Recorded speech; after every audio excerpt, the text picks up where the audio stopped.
Ah, masaya sir, saka yung ano, yung experience po. Talaga pong napakasarap. Masayang-masaya po sa ano. Ngayon po mga kasama ko si Architect Carlos Ayuma, ang Pangulo po ng Bordeos Angler Club.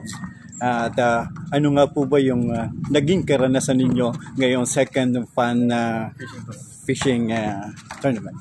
Napakasaya po. Napakasaya po na maghapon namin.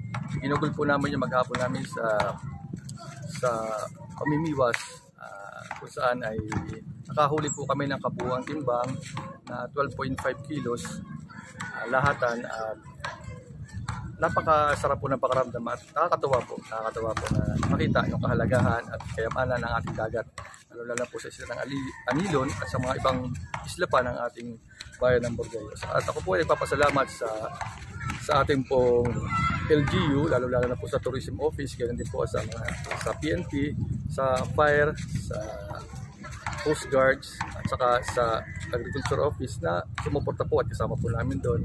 At saka ganyan din po sa Engineering Office, kasama po namin si Engineer Goldulaw. At napakasaya po ng amin. At sa isang bihirang pagkakataon po ay nagkasama ang Colegio Anglers na napakaganda, napakahalaga. Kaya nagpapasalamat po ako at naging successful po ang maghapon namin ito.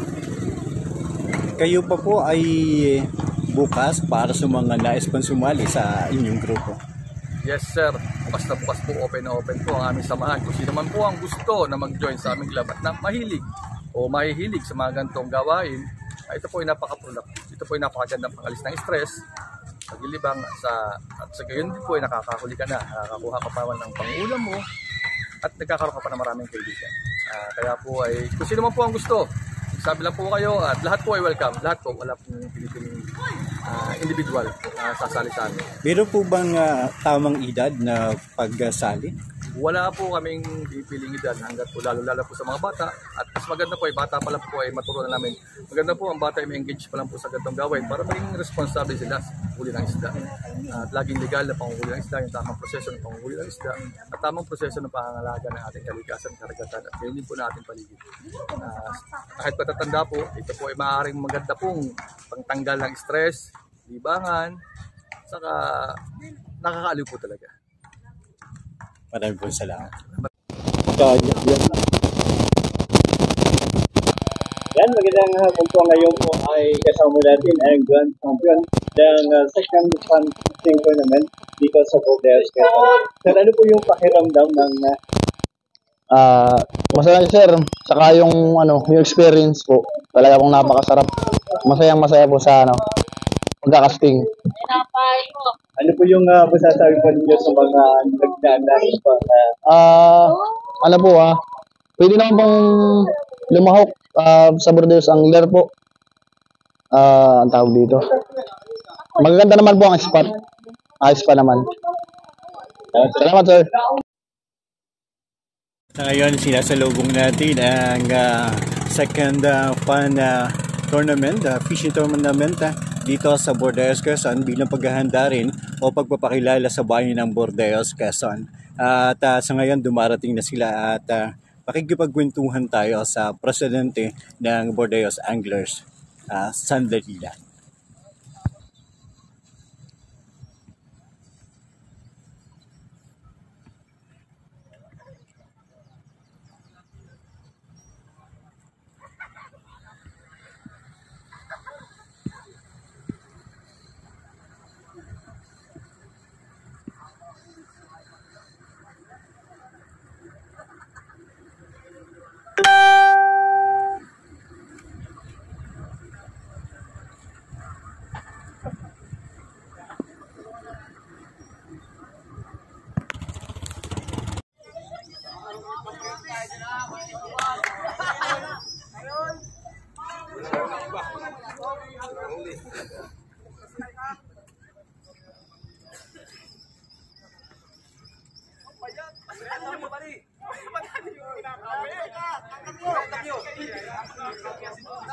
Yan, nauna pong bumababa ang president ng Bordeos Angler kasama ang kauna-unahang ninalo noong first fun fishing tournament.